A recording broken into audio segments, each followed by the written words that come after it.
So in this video, we're going to show you exactly how to fix your online lead generation, probably why it's failing at the moment, and how you can finally sort out that bottleneck in your business. Because something we hear daily from installers is we've got the capacity to do more jobs, we've got the install team, submission staff, but we just need the leads. And most of the time, they're either relying on door knockers, they're overpaying lead gens massively on ABS, or, as we're going to touch upon in today's video, they've tried some sort of digital advertising, whether that's Google, Facebook, but they've not seen the results they want from it. And the truth is, with some of the bigger installers we work with doing over 100 installs per month, they all spend a lot of money on paid ads, and it's their main source of installs. So if you do want to get to that level where you're doing dozens of consistent, predictable installs month after month, then online advertising is something that you do need to nail. So out of the kind of clients or installers we've spoken to that have failed with online advertising or don't get a lot of their jobs currently from online advertising, they usually fall into one of two groups. So there's those who've never tried it, so they are traditional, they rely entirely on door knockers, lead gens, have never touched online advertising, or the other group who have tried some sort of advertising, maybe in-house or with an agency, but it didn't go to plan. So today's video will break down exactly why it probably didn't go to plan and how you can fix that moving forwards. So we've broken it down into 6 main reasons you're probably struggling to generate eco leads online. The first one is your criteria is too tight. So if you're looking for that needle in a haystack job, so for example the G-rated off-gas property where the customer's on benefits, as I'm sure you're aware, they are very difficult to find. So it might just be a case of your criteria is literally too hard to find people on social media predictably and consistently. So just for reference, we've worked with over 90 installers now, and our most successful campaigns are always the one where the client is flexible in what they install. So they've got flex areas, they do GBIS, they do both on-gas and off-gas properties, and they can just be flexible in what they're doing, which means that most leads that are coming through, they can try and turn into some sort of revenue for the business. This flexibility makes it a lot more predictable and a lot more consistent with the results.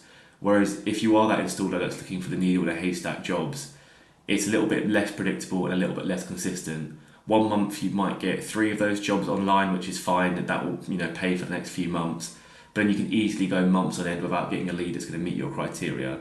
So if you have tried online advertising, but you have got very strict criteria, then it might have been nothing to do with the company we're using or the adverts you're running. It might just be that your leads you're after are very difficult to try and find, whether it's online, door knocking, lead gens. It's just tricky. The second thing is that your adverts don't pre-qualify people, and it's something that we see loads in the industry. So you've probably seen the adverts on your feed that say free solar, and it's probably got a government logo slapped on top of it, but with no indication of how people actually qualify.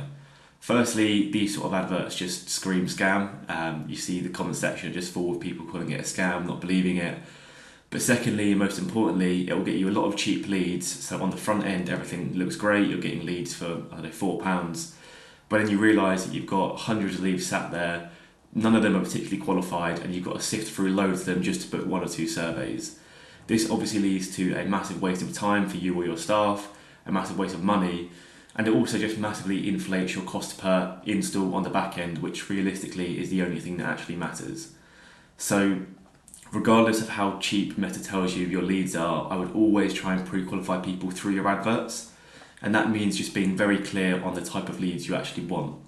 So just as an example, if you are looking for a homeowner on benefits, looking for a non-condensing boiler, then you might want to test a couple of things in your creatives.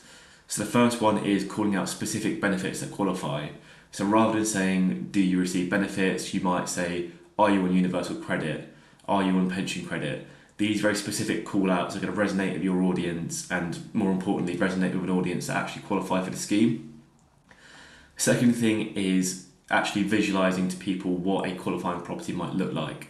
So in this scenario, rather than just saying, do you have an old boiler, you might literally put a picture of what a non-condensing boiler or a back boiler looks like and make it very clear to people, because people might have a 10-year-old boiler, think, oh, that's quite old, but obviously that's not going to qualify for the scheme. So you really want everyone clicking on your advert to think, I genuinely might qualify for this advert looks exactly like me.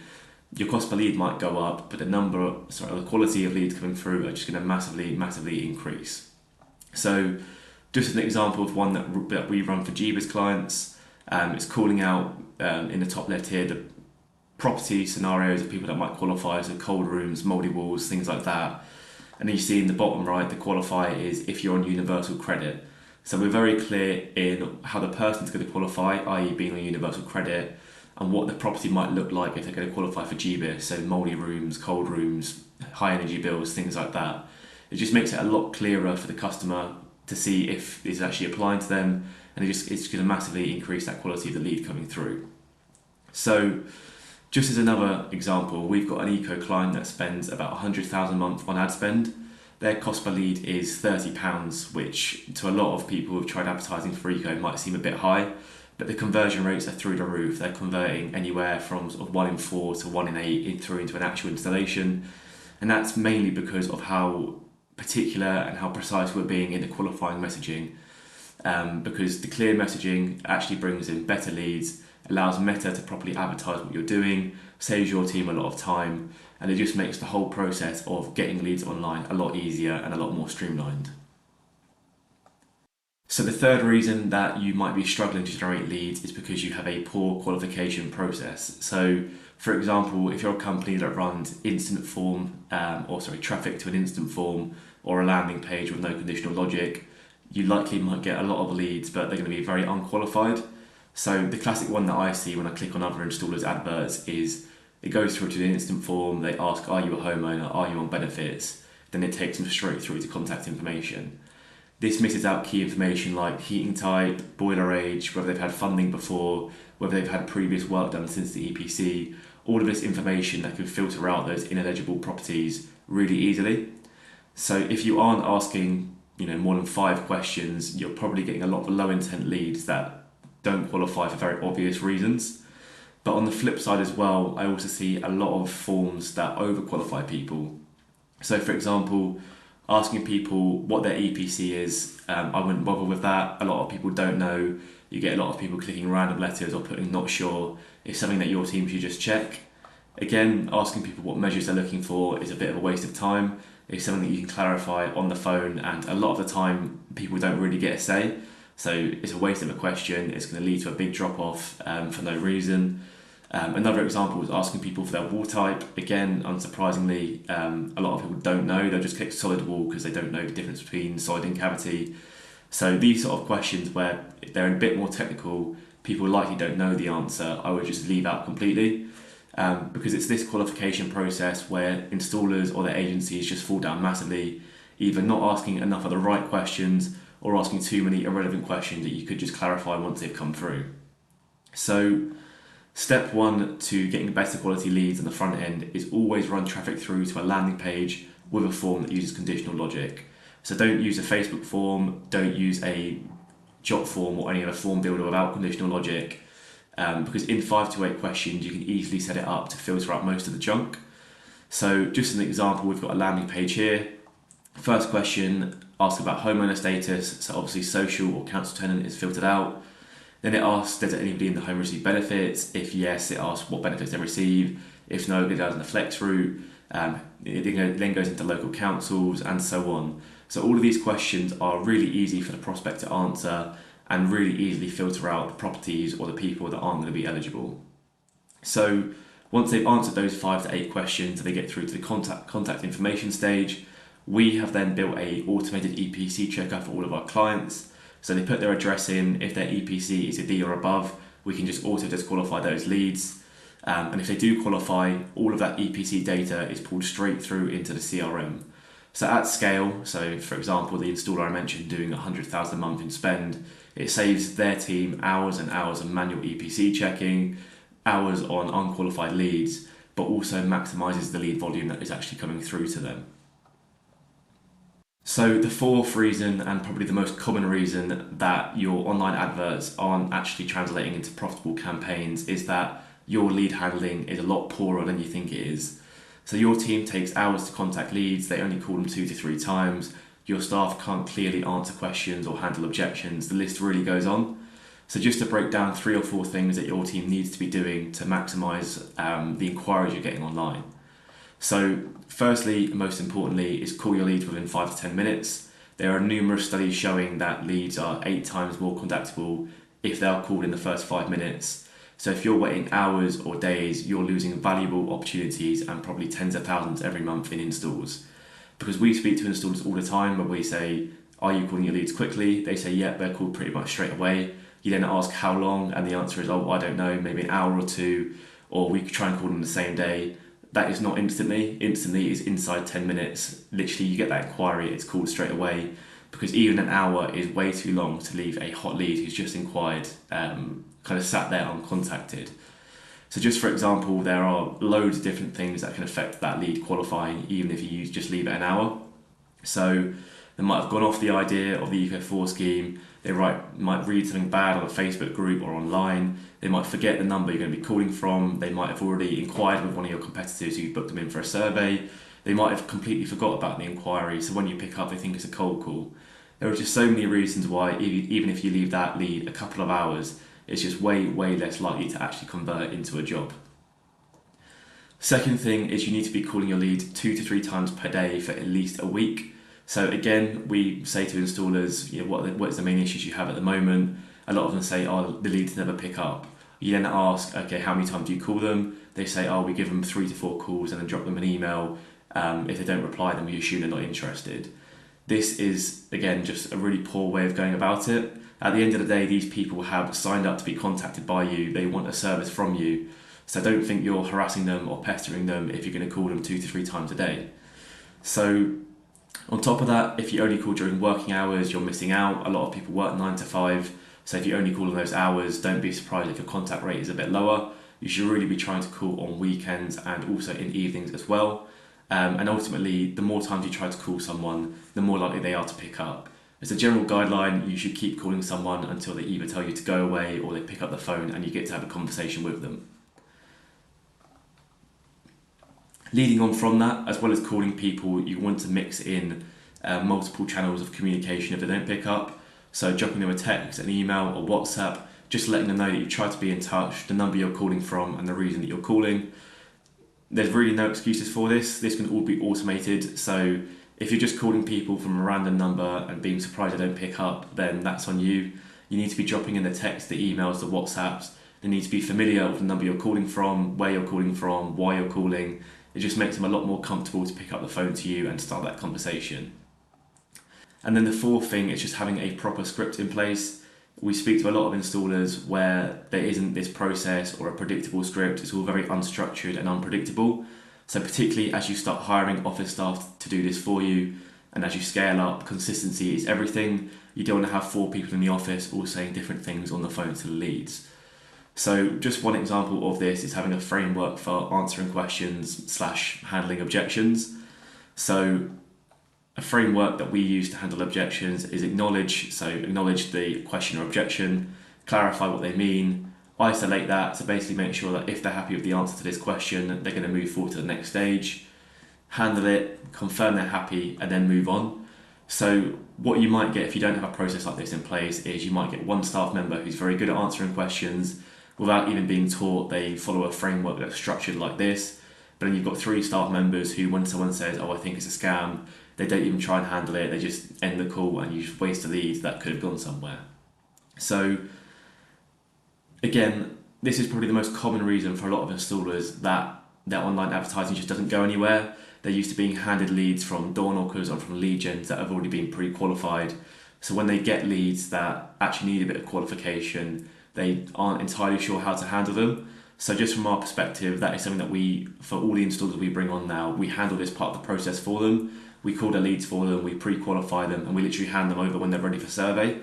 And if they really do want to call them themselves, we have a full training program on telesales for them to go through to learn our follow-up process, how to maximize booking rates, etc., etc.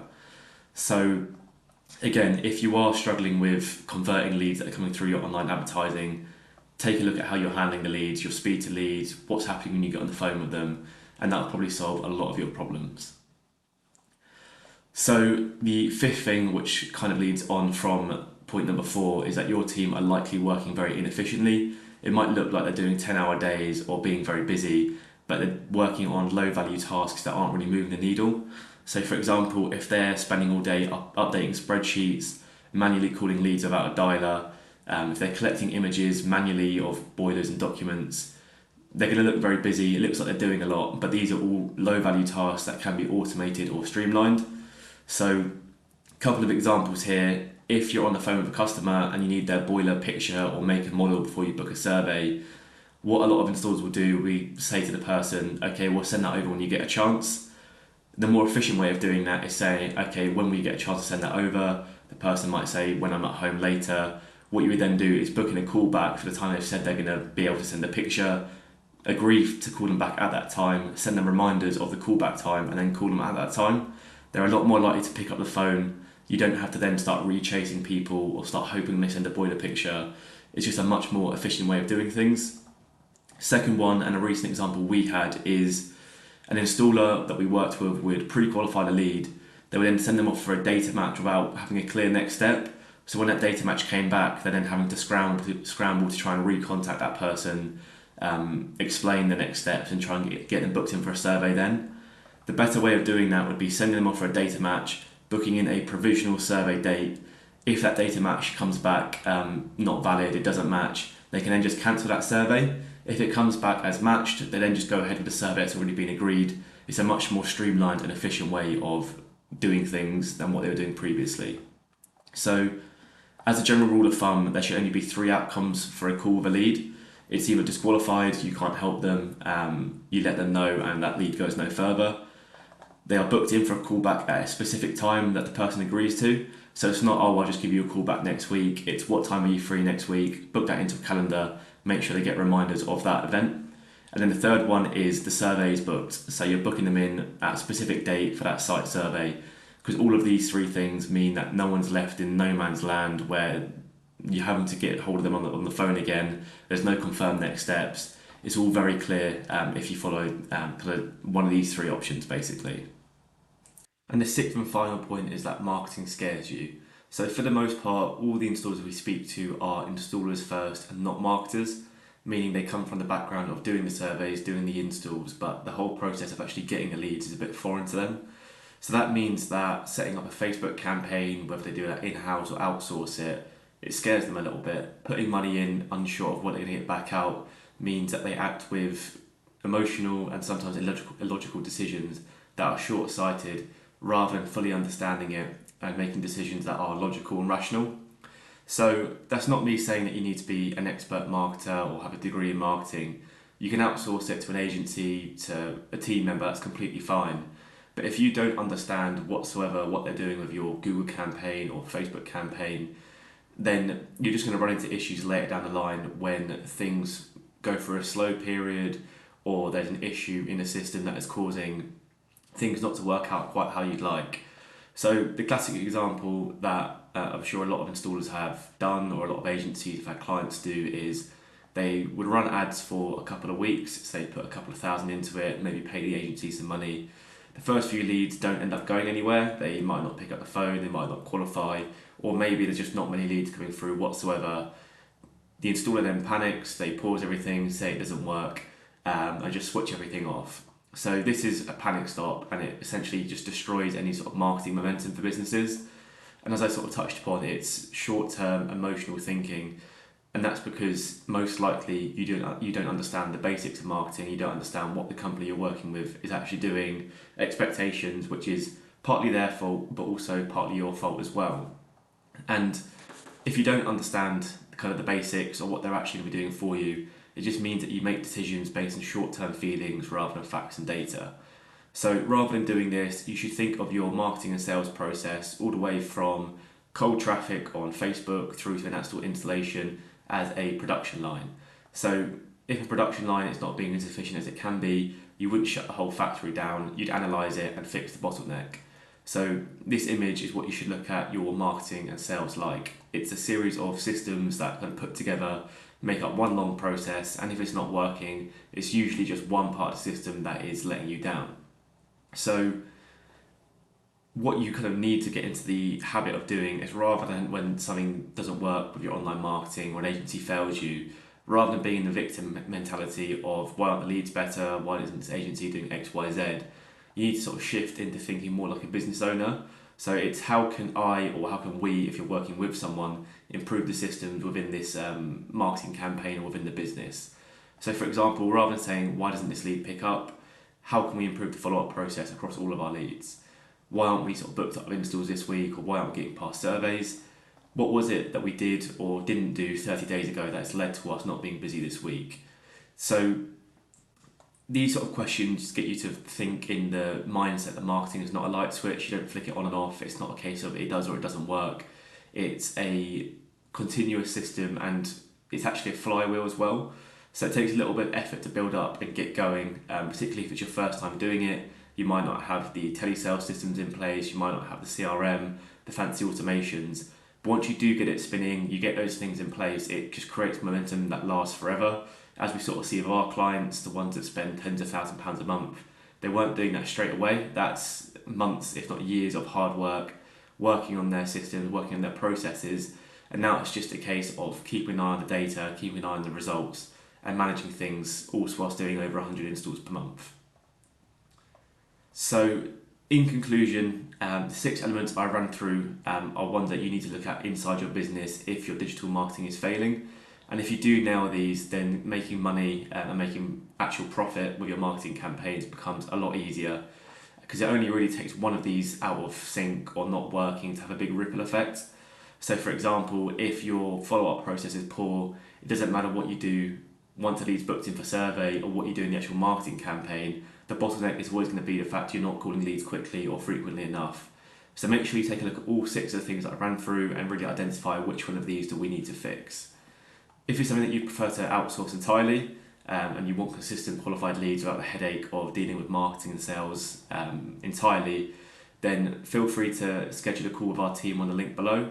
If you do go to the link below, it'll take you through to a page like this. It has a short video going through what we actually provide, how it works, as well as a bunch of testimonials for installers just like you. So you can go ahead, click that link, make an inquiry, and we'll jump on a call with you, show you exactly how we help clients scale to 100 plus installs per month without relying on door knockers or overpaying lead gens, and how we can implement these sort of tried and tested frameworks into your business with results-based pricing.